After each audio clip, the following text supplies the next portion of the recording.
जिहाद मुंशी प्रेमचंद। बहुत पुरानी बात है। हिंदुओं का एक काफिला अपने धर्म की रक्षा के लिए पश्चिमोत्तर के पर्वत प्रदेश से भागा चला आ रहा था। मुद्दों से उस प्रांत में हिंदू और मुसलमान साथ साथ रहते चले आए थे। धार्मिक द्वेष का नाम न था। पठानों के जिरगे हमेशा लड़ते रहते थे। उनकी तलवारों पर कभी जंग न लगने पाता था। बात बात पर उनके दल संगठित हो जाते थे। शासन की कोई व्यवस्था न थी। हर एक जिरगे और कबीले की व्यवस्था अलग थी। आपस के झगड़ों को निपटाने का भी तलवार के सिवा और कोई साधन न था। जान का बदला जान था, खून का बदला खून, इस नियम में कोई अपवाद न था। यही उनका धर्म था, यही ईमान। मगर उस भीषण रक्तपात में भी हिंदू परिवार शांति से जीवन व्यतीत करते थे। पर एक महीने से देश की हालत बदल गई है। एक मुल्ला ने न जाने कहां से आकर अनपढ़ धर्मशून्य पठानों में धर्म का भाव जागृत कर दी। या है, उसकी वाणी में कोई ऐसी मोहिनी है कि बूढ़े, जवान, स्त्री पुरुष खींचे चले आते हैं। वह शेरों की तरह गरज कर कहता है, खुदा ने तुम्हें इसलिए पैदा किया है कि दुनिया को इस्लाम की रोशनी से रोशन कर दो, दुनिया से कुफ्र का निशान मिटा दो। एक काफिर के दिल को इस्लाम के उजाले से रोशनी कर देने का सवाब सारी उम्र के रोजे, नमाज और ज़कात से कहीं ज्यादा है। जन्नत की हूरें तुम्हारी बलाएं लेंगी और फरिश्ते तुम्हारे कदमों की खाक माथे पर मलेंगे। खुदा तुम्हारी पेशानी पर बोसे देगा। और सारी जनता यह आवाज सुनकर मजहब के नारों से मतवाली हो जाती है। उसी धार्मिक उत्तेजना ने कुफ्र और इस्लाम का भेद उत्पन्न कर दिया है।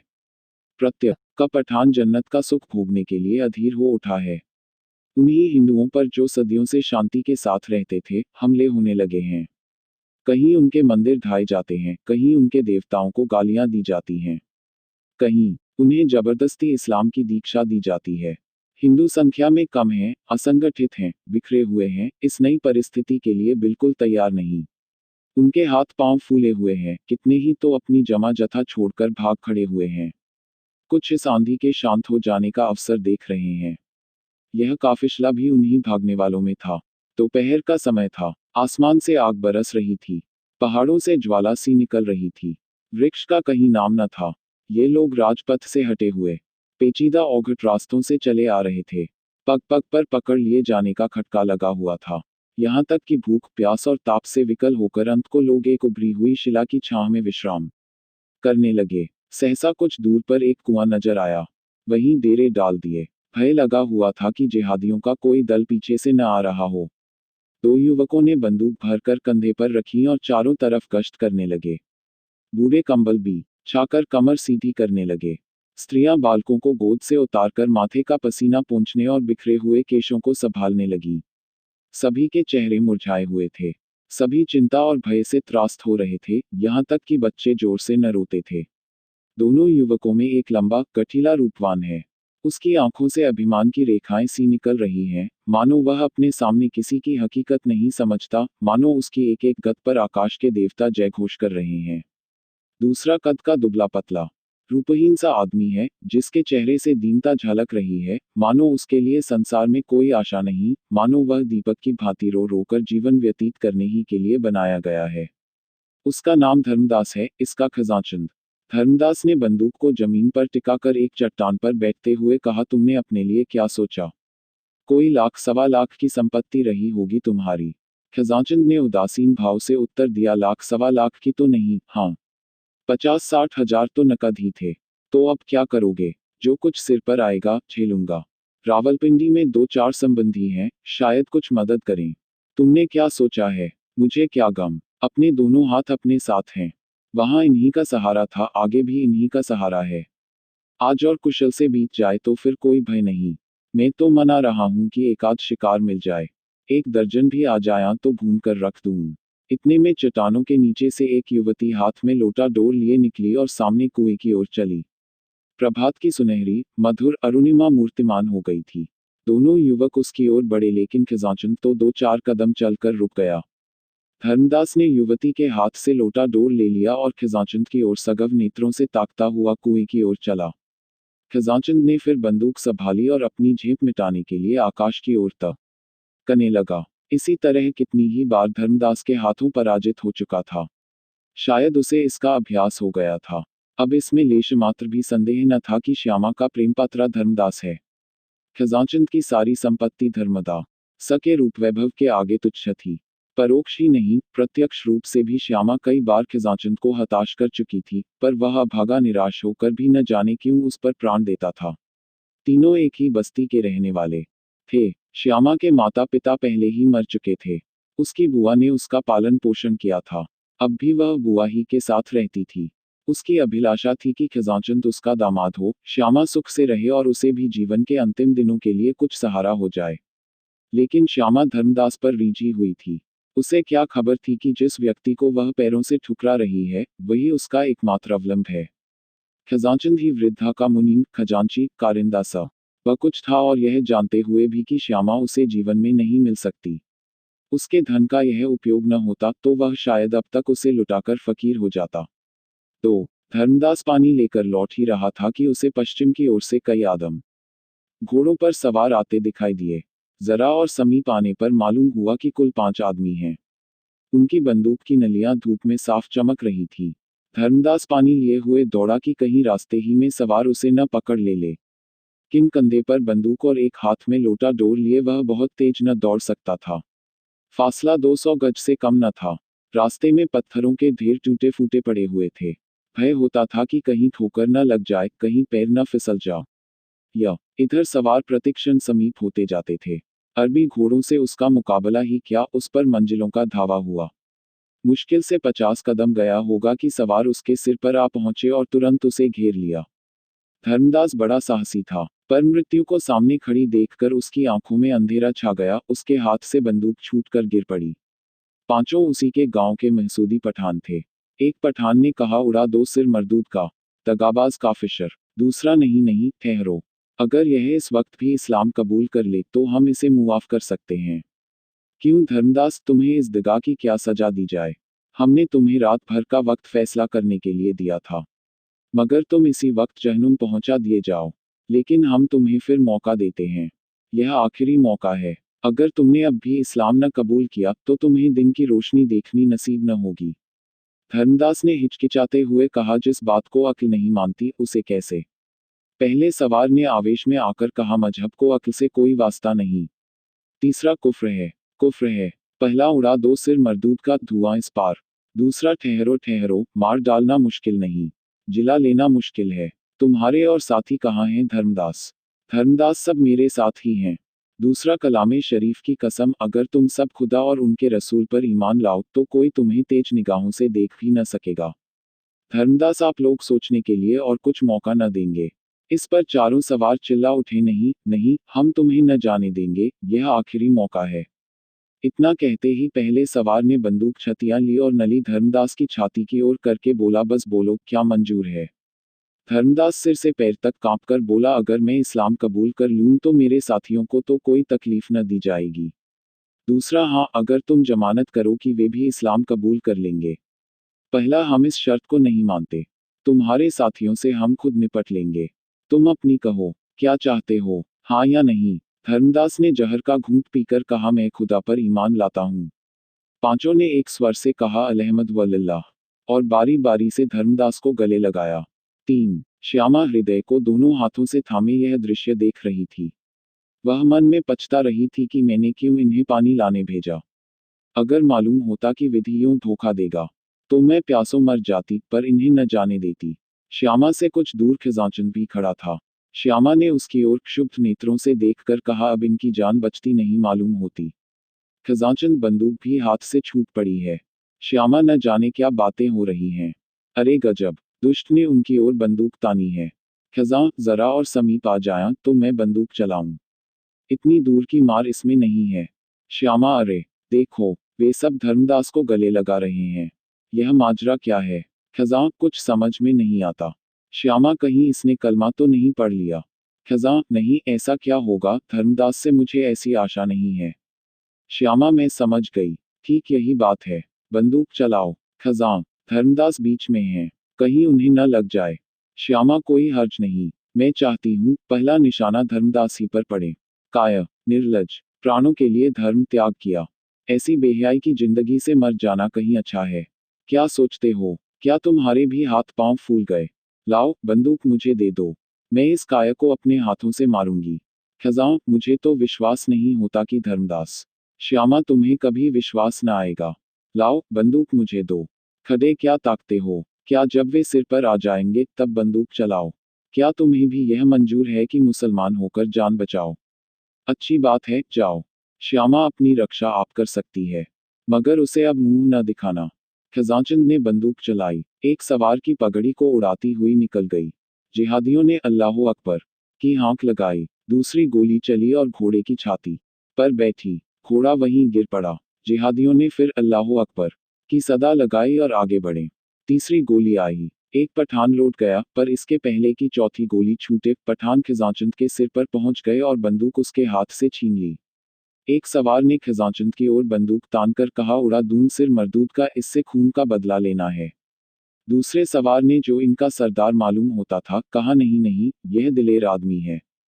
खजांचंद, तुम्हारे ऊपर दगा, खून और कुफ्र, ये 3 इल्जाम हैं, और तुम्हें कत्ल कर देना एन सवाब है, लेकिन हम तुम्हें एक मौका और देते हैं। अगर तुम अब भी खुदा और रसूल पर ईमान लाओ तो हम तुम्हें सीने से लगाने को तैयार हैं। इसके सिवा तुम्हारे गुनाहों का और कोई कफारा प्रायश्चित नहीं है। यह हमारा आखिरी फैसला है। बोलो, क्या मंजूर है?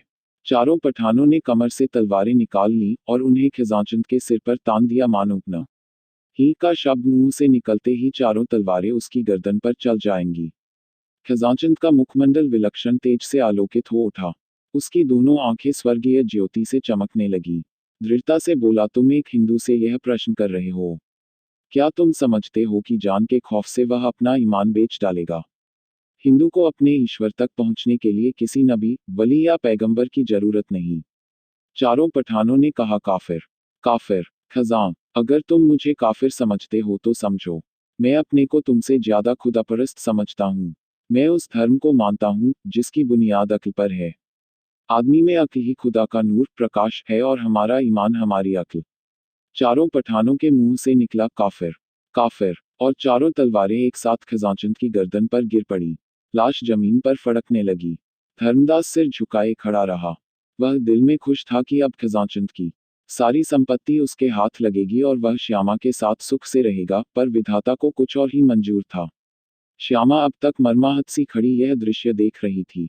ज्यों ही खजांचंद की लाश जमीन पर गिरी, वह झपटकर लाश के पास आई और उसे गोद में लेकर आंचल से रक्त प्रवाह को रोकने की चेष्टा करने लगी। उसके सारे कपड़े खून से तर हो गए।